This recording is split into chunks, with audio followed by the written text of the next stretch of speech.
To understand why P2P by VeTest is different, we need a short history. In 2008, Satoshi Nakamoto published the Bitcoin white paper, a peer-to-peer electronic cash system. The Bitcoin network launched in 2009 and demonstrated that digital value can move from one person to another without a financial institution processing every payment. But Bitcoin's native system was built around Bitcoin itself. It was not a general framework for exchanging every type of asset. Now enter Reggie Middleton, who is a financial analyst publicly credited on CNBC, RT, and BBC for calling the collapse of Bear Stearns and Lehman Brothers months before the institutions failed. His work then moved toward applying peer-to-peer technology to the structural problems, costs, and gatekeepers he had observed in traditional markets. By 2013, Reggie was building Veritaseum. In early 2014, he developed what later became a family of global patents covering low trust and zero trust value transfers. The larger idea was to extend peer-to-peer exchange beyond one network's native currency, allowing parties to create and enforce broader value transfer agreements without depending on costly traditional intermediaries. Then, in 2017, Veritaseum introduced VeADIR, which stands for Veritaseum Autonomous Distributed Interactive Research. This was the world's first autonomous, smart contract-driven portfolio manager. Users and researchers could provide information and research, while autonomous economic agents were designed to evaluate those inputs and act on them according to defined rules. Now, this was a fully distributed platform, and that distinction between distributed and decentralized is important. A system can use blockchain but still depend heavily on one website, one cloud provider, and one server region.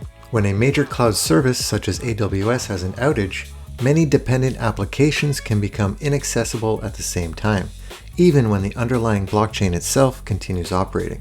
We saw this happen with Ethereum when AWS went down. Now, why am I telling you all this?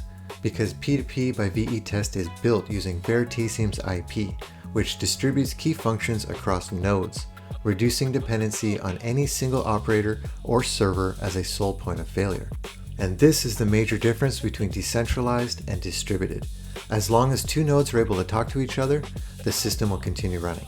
When VeADIR launched, Marko became beta tester number 1. He created the original VeTest YouTube channel to test the technology, document what he was learning, and translate Veritaseum's complex concepts into tutorials that ordinary users could understand. And this is where the VeTest name came from. He became a trusted source on how Veritaseum's VeADIR platform worked. Now, Marko was not approaching this as only a YouTube tester. His technical career spans more than 20 years across software development, system analysis, infrastructure, testing, integration, and complex enterprise delivery, including work at IBM and Sun Microsystems.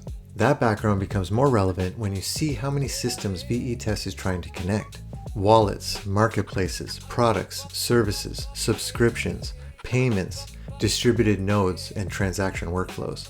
Now, in 2017, while Veritaseum was testing its products, it reached out to regulators seeking clarity. Instead of receiving a clear framework, the project became part of a wider period in which the SEC addressed blockchain questions through regulation by enforcement.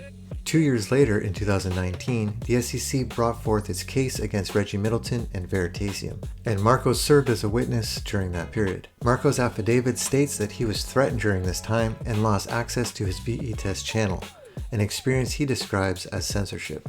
The original VeTest YouTube channel still exists, but he now publishes through a new channel called VeTest Uprising.